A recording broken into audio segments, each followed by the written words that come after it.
Our FCC lay leaders and staff have the opportunity to hear a lot of great ideas from members of our congregation.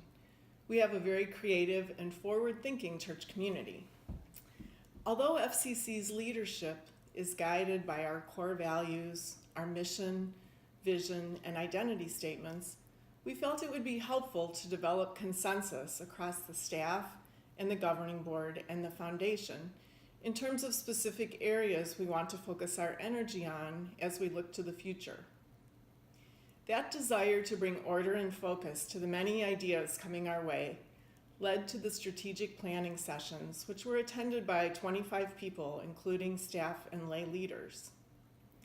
We'd like to take this opportunity to share some information with you about our recent strategic planning sessions, both in terms of the process we participated in, the outcomes of the process, and some of the ways that we are already putting our plans into action.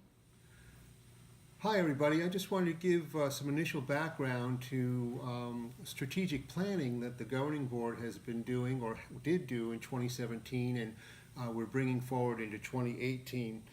We were led by the Reverend Jennifer Burns Lewis. Some of you may remember her being husband of Dan Lewis, who's preached here a few times. And Jennifer has a really strong background in church and leadership development. She's currently the executive presbyter of Wabash Valley Presbytery, which is northeastern Indiana. But she also had over 30 years of parish experience as a pastor. And what she brought to the table was an ability to focus and to work with pastors, church leaders, and congregations as a whole. And what we did was ask her to come and lead us in strategic planning and some visioning and dreaming, looking ahead to the future. We had a full day of a session with her back in March, where we met about mid-morning, had lunch, and continued to mid-afternoon.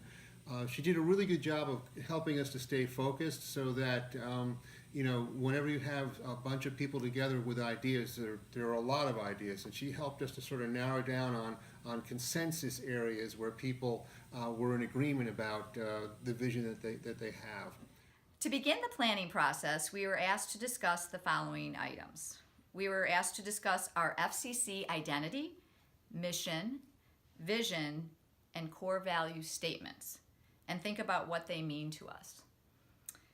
We were asked to discuss why are we members of the FCC? Why is FCC my home? We also discussed which words in the 4 FCC statements speak to us. And finally, we addressed how are the 4 FCC statements used in our corporate work. So we did a why discussion questions, and then we moved into the what's. And Jen was really great about moving us through these questions. So we were asked, what is next for FCC and why?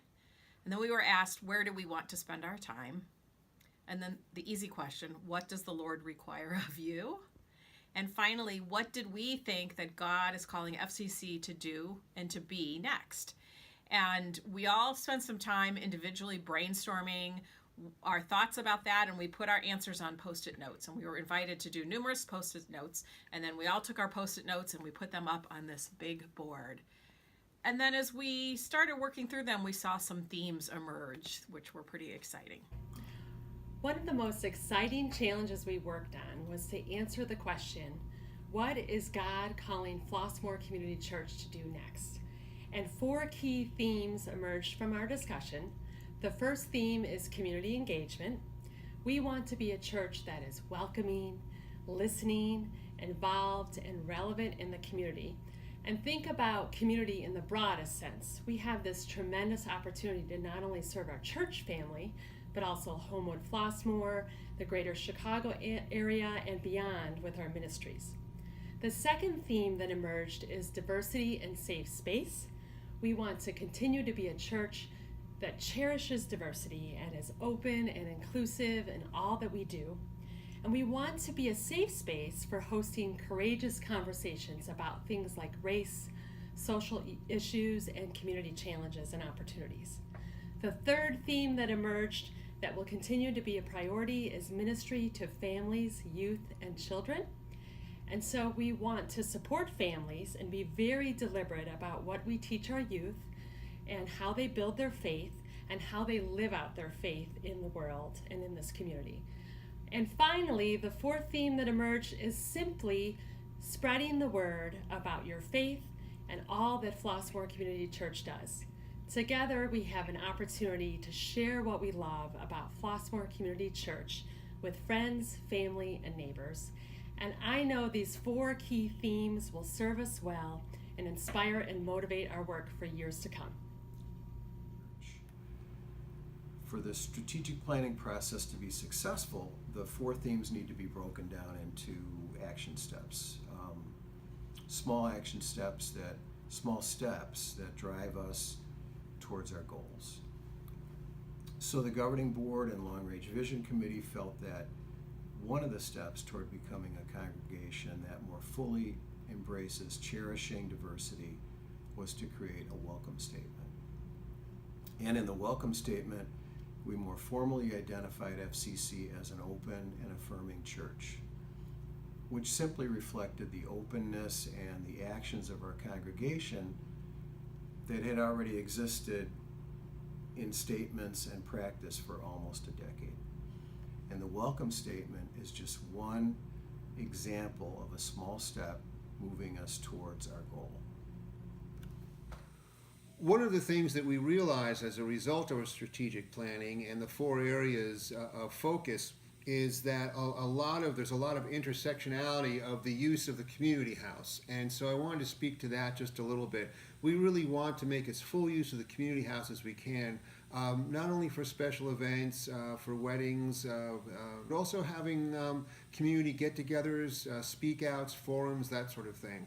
Along those lines, then, one of the fun things that we've done recently, going back to November, was a program called the Flossmoor Show-Off, in which we had talent lined up to come play at the community house and food trucks outside, and we had several hundred people come through who listened to the music, who enjoyed the fellowship, who had a meal, but we also did some fundraising and ended up being able to bring in over $2,500 of donations in order to support our PADS effort. And so keep your eyes and ears open to promotions about that, the use of the community house, and we really hope that we hope to see that as a vehicle for ministry, again, not only to ourselves as the church, but to the community around us. And speaking of promoting, another area that we have an ad hoc group working is in the area of promotion and marketing. We hope that will be something where we can start to be more systematic and effective in letting the Flossmoor Homewood area know about what we do at Flossmoor Community Church. Hi, my name is Kimberly Mitchell. I am a member of the Community House Task Force, which is a small group of church members, and the task force came from an idea that the Strategic Planning Committee had. And the goal is to engage more of the community into events that occur at the community house. And our mission is to have at least one big event every month, and so far we've done that successfully. In January, we're going to have the Blizzard Blast, and we're going to involve more cultural activities in February with the Chinese New Year party, and we're also going to add a second race talk in May. So we look forward to engaging the community into our community house. So the value of strategic planning in any organization is to get kind of a blueprint of your future so you have something that you can plan for. In our setting here at the church, our process involved participation from a really broad range of members, so that was especially helpful, I think, in planning out this blueprint in our future. From my position as Director of Operations, it really gives me a guide in everything that I'm doing here with finance, building management, and personnel, whether it's looking at things a week ahead or a month ahead. With this blueprint and this strategic planning process, it really gives me a much broader view into even, a year or two or several down the road. So it's been very beneficial for me in planning out what I do here for the church.